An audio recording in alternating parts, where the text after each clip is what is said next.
Morning mga guys. Real talk muna tayo, no? Tungkol sa flood control na yan. Mainit na usapin yan ngayon eh. Kung tutusin talaga, no, malaki na wala. Bilyon-bilyon ang usapan pala dyan. Ngayon, milyon-milyon naman.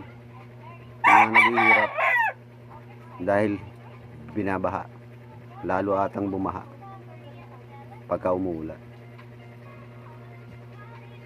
Tutusin, matibay naman talaga tayo mga Pilipino. Kapit tayo sa matitibay ngayon. Kumapit tayo sa matibay pag bumabaha para hindi tayo madala ng baha, mga guys. Sakit talaga isipin eh. Imbis na maraming project na nagawa,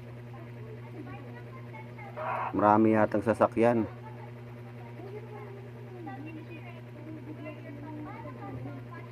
Ang mga lumitaw, hindi mga flood control project.